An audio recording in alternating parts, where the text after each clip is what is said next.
estavam entusiasmados com a ideia de tomar a ilha de Creta, esperando reconquistar um pouco do prestígio que haviam perdido durante a Batalha da Grã-Bretanha.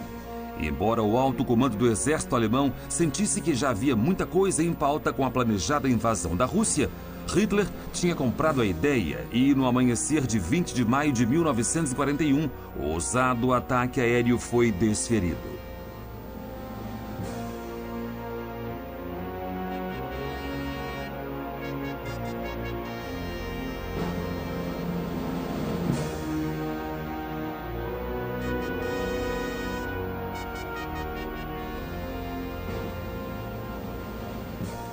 Embora os alemães já tivessem feito ataques de paraquedas e planadores em uma escala muito menor antes, esta era a primeira invasão aérea em larga escala. E apesar da feroz resistência da população civil, no fim do mês, Creta havia caído.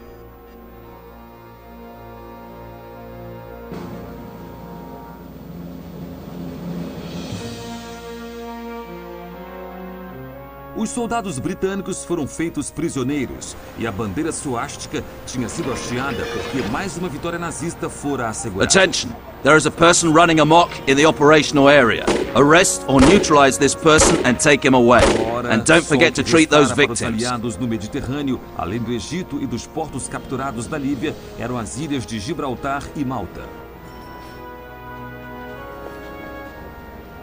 Malta era particularmente importante para a campanha do norte da África, porque era a única base aliada entre Gibraltar e o Egito e era a última ameaça às linhas de suprimentos de Rommel da Europa.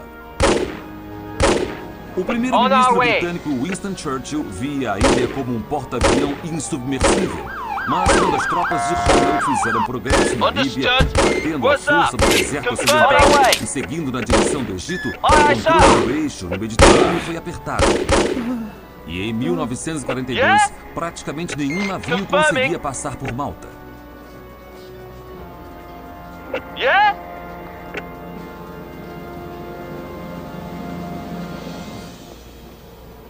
Hitler e Mussolini não tinham recursos para tomar o Cairo e Malta ao mesmo tempo.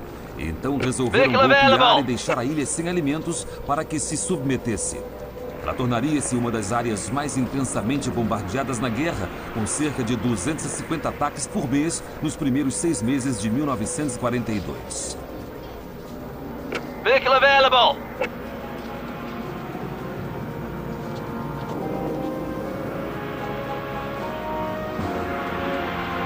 Vehicle available!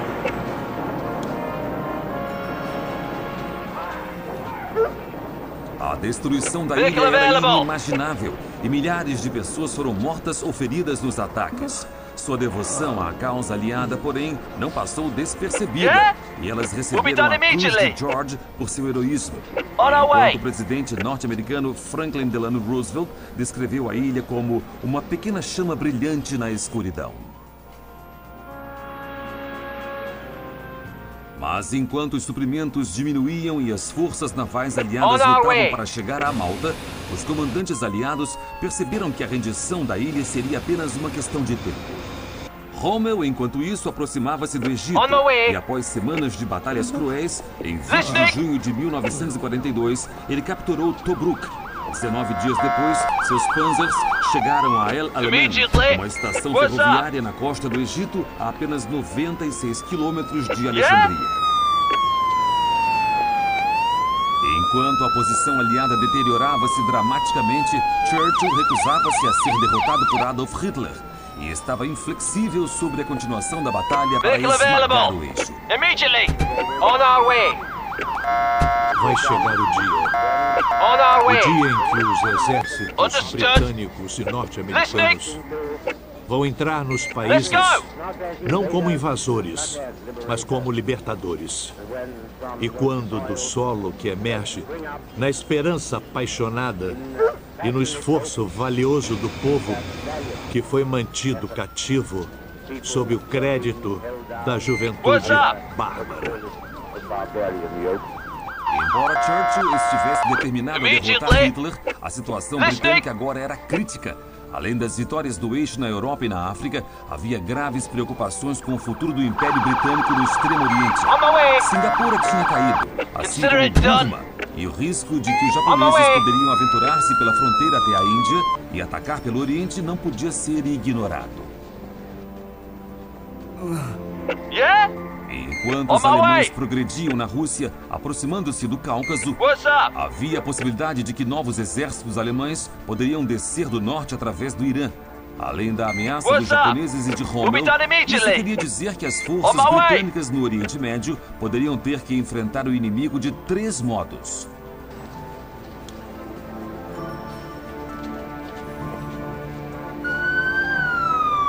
No fim de junho de 1942, no Egito, o pânico já estava estabelecido. E no Cairo, os britânicos começaram a queimar documentos confidenciais, antecipando a chegada das tropas de Rommel a qualquer dia. Enquanto isso, foram tomadas todas as medidas para atrasar o inimigo, inundando regiões em volta do Nilo e construindo posições defensivas a oeste de Alexandria. Wavell, que originalmente havia chefiado o comando do Oriente Médio, desta vez foi substituído por Claude Auchinleck, que antes havia comandado o exército indiano. Mas Auchinleck não teve muito sucesso desde a sua nomeação um ano antes e foi criticado por ter pouca experiência ou compreensão dos soldados britânicos ou das colônias. A força do deserto ocidental, que agora mudara de nome para o 8º Exército, era composta de divisões do Império Britânico, incluindo a África do Sul, Austrália e Índia. Mas a confiança que os comandantes, tanto das colônias quanto britânicos, tinham em Auchinleck estava desvanecendo no verão de 1942 e as relações estavam consideravelmente tensas. Porém, o destino do Egito estava agora nas mãos deles e o futuro de Auchinleck residia no sucesso deles. A Força Aérea Aliada do Deserto também desempenharia um papel importante na defesa do Egito. E quando Rommel iniciou o ataque a El Alamein, em 1º de julho de 1942, ela causaria um dano considerável às unidades avançadas. Os aviões da RAF bombardearam pesadamente as já frágeis rotas de suprimentos. E enquanto as colunas móveis britânicas atacavam pelo oeste e pelo sul, logo os homens de Rommel estavam exaustos e sem suprimentos.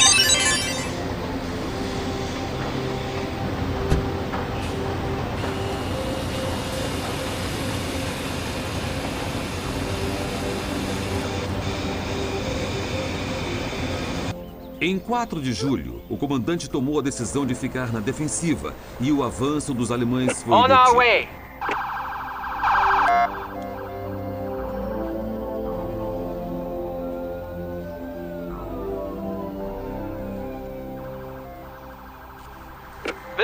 Para Churchill, não era o bastante. Ele conclamou Auchinleck a atacar de novo e a eliminar completamente a ameaça do eixo. Mas as defesas de Rommel mantiveram-se fortes. E mesmo com as batalhas continuando durante julho, no fim do mês, o comandante britânico não teve escolha senão encerrar as operações ofensivas. A falha confrontou Churchill em uma época particularmente difícil, porque ele estava para informar ao líder soviético Joseph Stalin de que uma invasão anglo-americana da Europa não seria possível até a campanha da África estar concluída. Stalin combatia os alemães nazistas desde junho de 1941 e enquanto os russos lutavam desesperadamente para deter o avanço das tropas de Hitler, unauthorized demonstration taking place. Arrest the demonstrators and take them away. Frente por um certo tempo.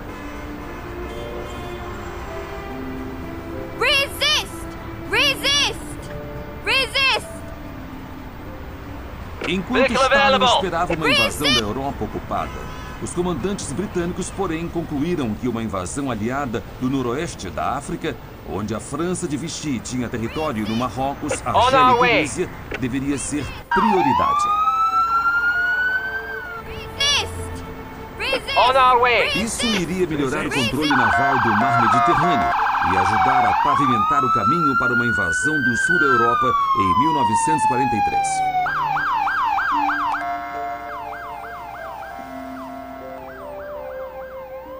Embora os norte-americanos não estivessem tão ávidos quanto os seus colegas britânicos, Roosevelt apoiou Churchill quando este sugeriu a invasão do norte da África. Porém, Com o Egito ainda sob ameaça, a posição aliada na região era tênue, para dizer o mínimo. Temendo que Stalin não ficasse feliz com os arranjos alternativos, Churchill resolveu parar no Cairo em sua viagem para Moscou no início de agosto de 1942, determinado a fazer algumas mudanças no comando do Oriente Médio. Agora havia uma queda misteriosa de moral entre o pessoal do 8º Exército. Com muitas informações circulando sobre Auchinleck, Churchill decidiu que ele devia ser substituído pelo general Harold Alexander. Alexander tinha uma folha de serviço com prêmios por heroísmo que compreendiam tanto a Primeira quanto a Segunda Guerra Mundial.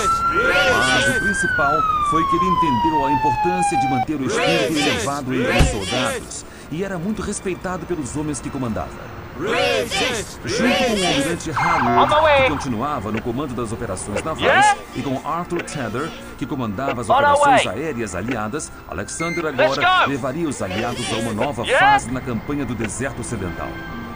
Enquanto isso, também havia a própria liderança do 8º Exército a ser considerada, que tinha sido comandado mais recentemente pelo próprio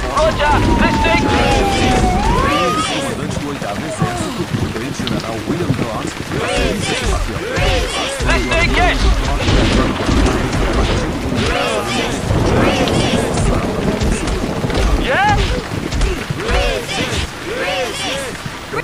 Sir Alan Brooke, Estado-Maior representou inicialmente o tenente-general Montgomery, que havia na batalha da França, deveria comandar o 8º Exército.